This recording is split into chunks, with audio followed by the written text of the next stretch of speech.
Saya di umur 4 tahun, bapak saya meninggal. Umur 5 tahun, ibu meninggal. Kami 3 bersaudara, tapi hati saya waktu itu biasa saja, belum mengerti apa itu kematian. Tidak menangis dan juga gelisah ikut siapa kami. Seiring waktu, aku dipungut oleh anak kepala pimpinan bapak. Dari belum sekolah atau kelas 2 SR atau sekolah rakyat, keluargaku tersebut sangat mencintai dan penuh kasih sayang. Lalu aku diambil oleh kakek dari bapakku. Disekolahkan dari kelas 2 SR, lulus aku ditugaskan di Kota Malang. Jelasnya di pengadilan negeri. Disitulah aku mulai hidup mandiri dengan gaji yang 900.000. Setelah 8 bulan kerja, Allah Subhanahu wa Ta'ala mempertemukan jodohku. Ternyata suamiku adalah kakak kelas di SHD. Dalam pernikahan itu, kami dianugerahi 5 anak. Disitulah kesulitan silih berganti dengan kemudahan. Susah senang, berat ringan, kami jalani dengan kesabaran, keikhlasan, kasih sayang, cinta, saling menghormati, saling dapat menghargai satu sama lain, saling gotong royong, dalam pepatah berat sama dipikul, ringan sama dijinjing. Dalam segala bidang, spiritual, adab sopan santun, dalam pendidikan formal wajib taat, disiplin pada bapak ibu guru, sampai anak-anak lulus sarjana. Setelah mereka selesai studinya sampai fakultas, kami lepas satu persatu. Ketemu jodohnya, kami nikahkan, itu perjuangan kami sampai satu-satunya punya rumah dijual. Kami berdua PNS, dan kami bekerja jual baju, jam tangan, jam dinding, minyak wangi, bed cover, kami jajakan dari rumah ke rumah. Pindah rumah kontrakan dari satu rumah ke rumah yang lain, tapi kami tetap selalu bersyukur kepada Zat yang Maha Esa. Kami diberi iman Islam, sehat, rezeki, dan masih dapat usaha kos-kosan. Kami merasa dijaga, dilindungi, dikasih sayangi oleh Allah Zat yang Maha Sempurna, yang agung, dan anak-anak, cucu-cucu, serta buyut semuanya, mereka saling menyayangi. Sampai kami berdua dipisahkan oleh Allah. Suami meninggal, tinggal aku sendiri. Kalau aku merenung apa yang telah kami perjuangkan dalam kehidupan keluarga, alhamdulillah, anak-anak sekarang sudah hidup mandiri. Cucu-cucu satu persatu bekerja, satu sudah menikah. Aku sudah dapat buyut baru, satu sekecil itu juga mulai mencintai dan menyayangi aku yang uyutnya. Sekarang pekerjaanku yang utama sholat, ngaji, zikir, dan berdoa memohon kepada Allah yang Maha Pengasih dan Maha Penyayang. Semoga keluarga, anak-anak menjadi keluarga yang sakinah, mawadah, warohmah, dilancarkan rezekinya yang halalan dan toiban. Sekarang aku harus memfitrahkan hati, kalbu, di mana dulu ibuku melahirkan aku. Semoga organ tubuh yang Allah ciptakan dalam kondisi normal, sehat, organ tubuh sempurna, dan hati fitrah. Maka seiringnya waktu, usiaku sekarang 76 tahun, berusaha terus menjaga hati, kolbu, dari ria atau sombong, iri, dengki, mangkal pegel atau amarah, serta souzon atau negative thinking. Karena itu semua dosa yang ringan, tapi di akhir zaman dapat dijadikan terhalang masuk surga Allah Subhanahu wa Ta'ala. Aku sangat takut azab Allah dan neraka. Maka pesan selagi aku diberi kesempatan hidup, didikan sholat, dan sholat. Karena kelak di akhir hari, yang ditanyakan oleh malaikat tentang sholatmu. Biar kita semua umat muslim kelak dapat berjumpa dan bersatu dalam surga Ardin. Amin. Nama saya Marti. Waktu itu saya tinggal di Sumatera di dalam hutan, sendirian. Tetangga jauh-jauh, keluarga seberang pulau, kemana-mana jauh. Suami sering dinas keluar kota. Struggle banget karena bener-bener ngerasa sendirian. Gak punya teman ngobrol karena anak-anak masih kecil. Dan jadinya sering marah-marah ke anak-anak juga. Belum lagi anak kedua less speaking, karena bisa jalan duluan. Nungguin anak pertama di TK yang lumayan jauh dari rumah. Kayaknya kok capek banget ya dan ngerasa sendiri. Semua pekerjaan rumah dilaksanain sendiri. Belum lagi harus waspada, tetapi setiap waktu karena di sana suka ada perompak, dan tetap harus bisa ngajarin anak pertama pas dia masuk SD. Yang bikin struggle, above all, karena semuanya serba sendiri dan gak punya teman cerita. Apalagi pas udah pindah ke Tangerang, suami kena PHK 3 tahun kemudian. Dunia serasa runtuh karena anak-anak masih sekolah akhirnya keluar rumah dan kerja serabutan sana-sini. Entah jadi MUA, ngokek, atau bahkan tukang masak.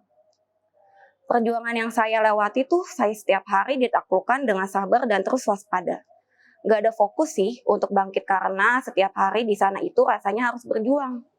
Yang didapat ya lebih ketawakal sama Allah. Karena saat itu benar-benar berserah kepada Allah. Pas suami di PHK pasti ada keselnya sih. Ada sedihnya, ada bingungnya. Tapi gak lama, karena harus bangkit biar SPP anak tetap kebayar dan bisa makan besoknya.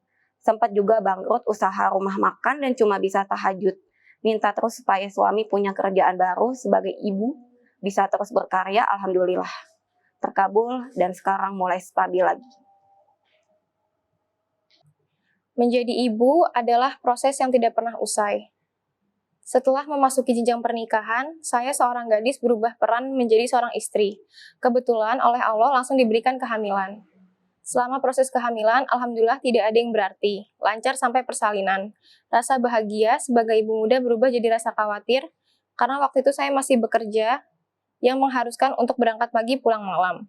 Yang menjadi masalah selama ditinggal bekerja, siapa yang akan membantu momong bayi di rumah, sedangkan tinggal jauh dari orang tua. Jadi, diputuskan untuk mencari pembantu yang belum kenal sebelumnya. Rasa khawatir coba ditepiskan karena keadaan memaksa harus begitu. Setelah 2 tahun memutuskan untuk resign dari kantor dan fokus mengurus rumah tangga.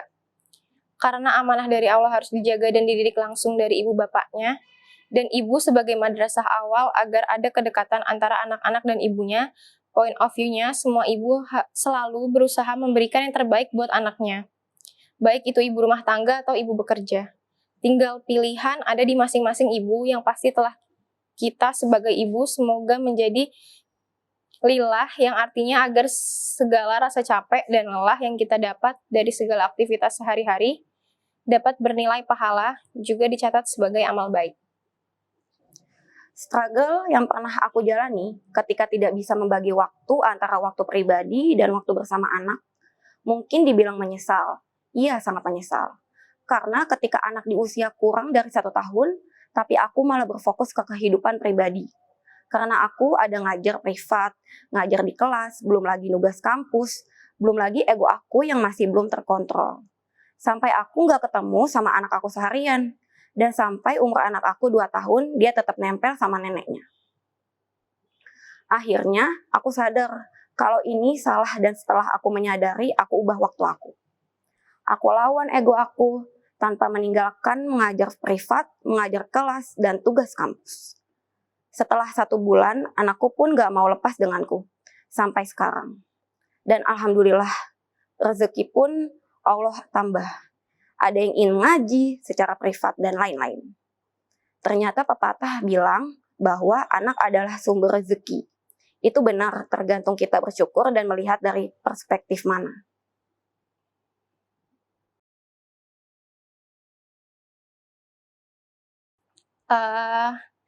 Banyak konflik sih antara aku sama mama. Karena juga ada masalah keluarga yang sampai sekarang belum bisa selesai. Itu setiap aku di rumah, jadi kenapa aku rasa kayak malas aja di rumah, karena jadi kayak ada rasa benci, ada rasa kesel gitu sama mama. Tapi rasa sayang aku sama mama selalu lebih besar dari rasa kesel aku. Bisa dibilang kalau di keluarga itu bapak jadi Superman-nya, kalau mama itu jadi Wonder Woman-nya di keluarga. Sosok mama bagi aku mandiri sih, mandiri dan selalu melakukan apa-apanya sendiri gitu, dan selalu serba bisa juga.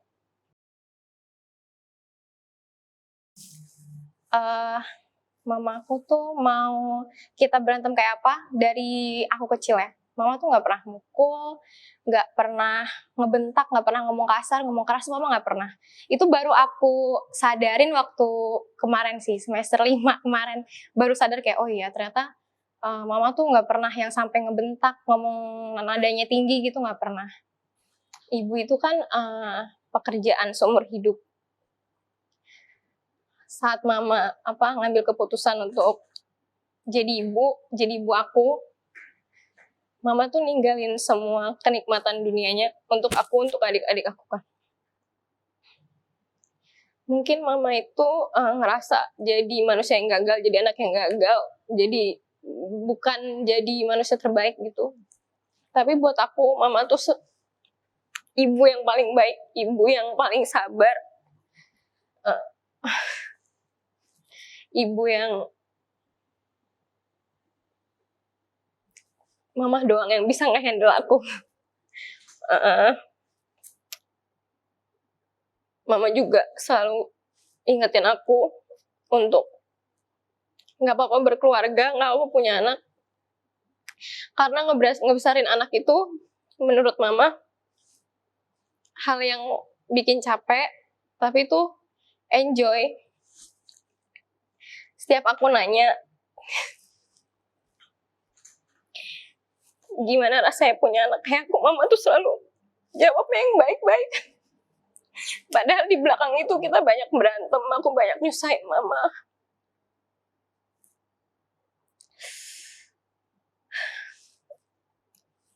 Kalau misalkan ada kehidupan yang lain, aku maunya mamaku tetap mama. Aku juga punya cerita gitu waktu pas bapak sakit ya, dan sampai udah nggak ada sekarang. Waktu bapak sakit, dari awal mama yang ngurusin bapak. Mama yang nganterin bapak ke rumah sakit, yang ngurusin biaya rumah sakit.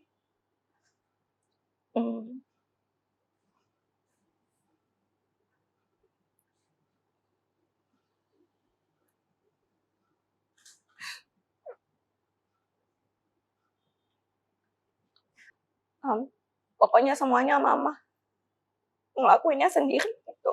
Karena kan anak-anak emang sibuk ya, sibuk. Aku sibuk kuliah, aku juga sibuk kerja gitu. Jadi jarang banget buat di luar nemenin bapak ke rumah sakit atau nemenin bapak di rumah sakit gitu. Adik-adik juga kuliah dan sekolah gitu. Jadi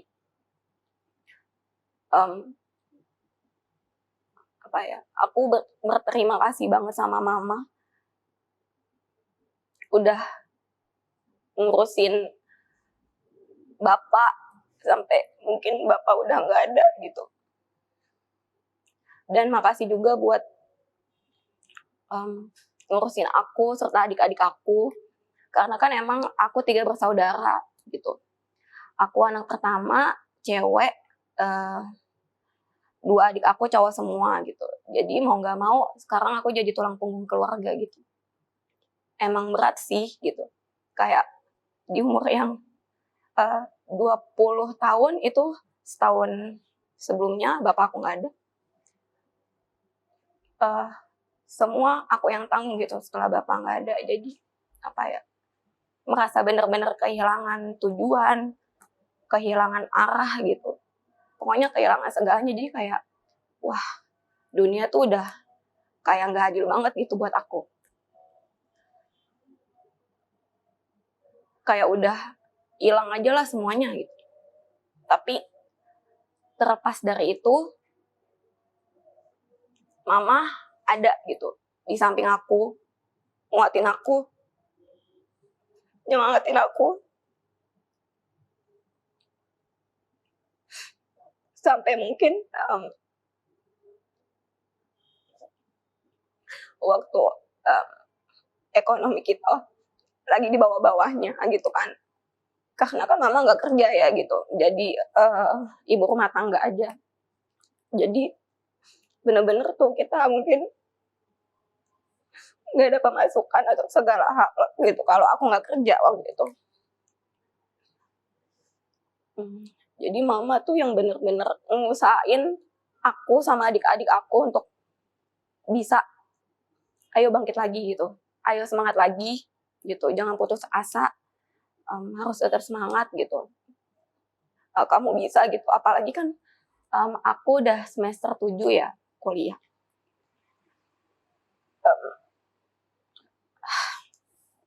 Udah bener-bener stres aku banget lah, udah mulai sidang, skripsi atau segala macemnya gitu. Kerjaan juga banyak gitu ya kan. Mama yang selalu nyemangatin aku gitu. Apalagi sekarang ini kan kalau misalkan tiap kerja, mama yang selalu nganterin aku pulang, yang selalu ada buat aku juga gitu. Kalau misalkan aku lagi sedih mah, gimana nih kerjaan lagi gak bagus gitu. Mah, gimana nih kuliah lagi, nilainya lagi anjlok banget. Mama selalu ada buat aku. Gitu.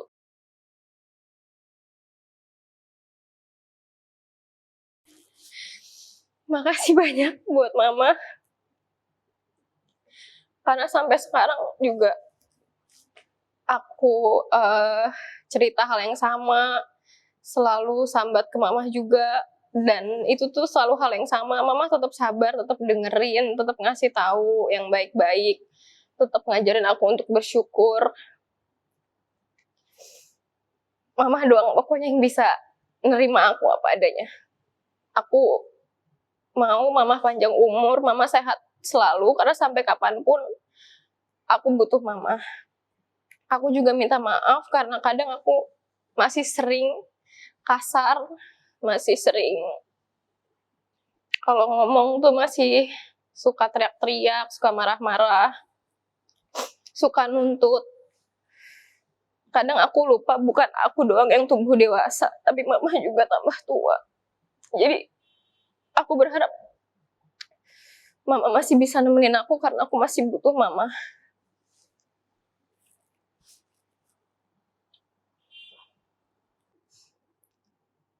Aku sih pengen minta maaf gitu sama mama. Sebenarnya deg-degan ya buat ngomong kayak gini, soalnya aku nggak pernah ngutarain perasaan aku ke mama secara langsung karena aku orangnya apa ya, mungkin karena aku anak pertama ya, aku anak pertama gitu, nggak mau yang namanya ngebebanin mama, yang namanya nggak mau ngeluh-ngeluh mulu gitu sama mama gitu. Sebisa mungkin apapun masalahnya ya aku pasti bakal handle sendiri, aku bakal urus sendiri gitu. Jadi kalau misalkan mama ngeliat, mama ngeliat aku di sini, aku minta maaf banget.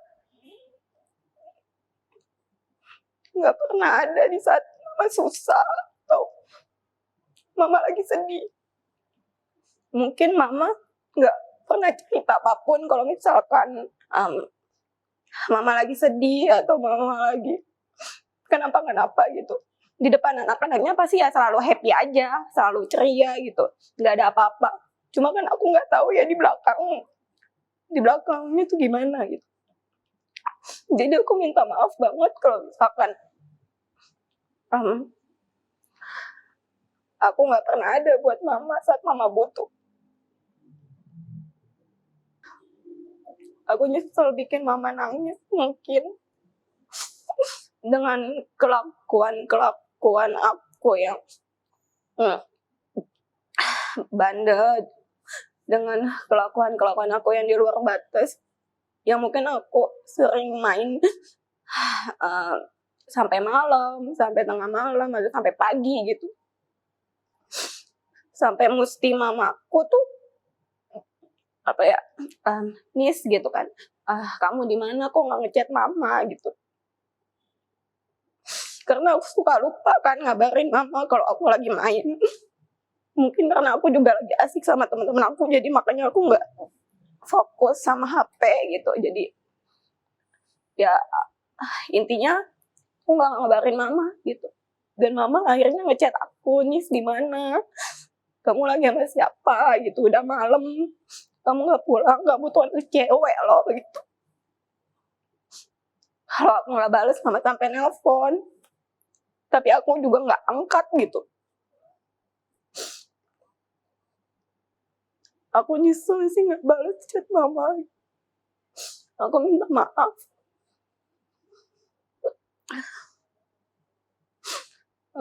Semoga kalau suatu mama nonton ini,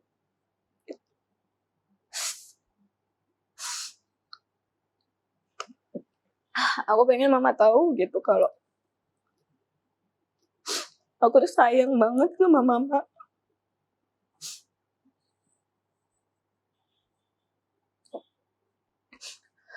Karena cuma mama doang yang aku punya. Enggak ada.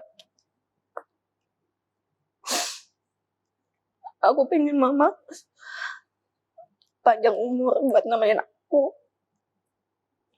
Sampai aku nikah, sampai aku punya anak.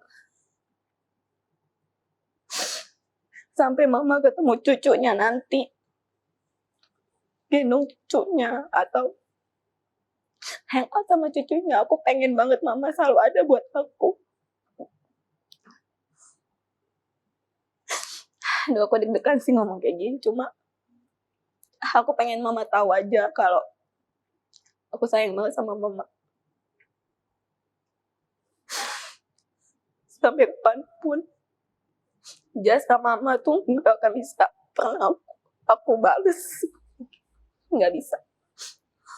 Kalau mungkin nanti aku banyak uang atau mama aku beli sesuatu gitu, tetap nggak bisa gitu bales jasa-jasa mama yang udah mengandung aku selama 9 bulan, melahirkan aku, membesarkan aku, dan mendidik aku sampai saat ini, sampai sekarang aku kayak gini. Makasih ya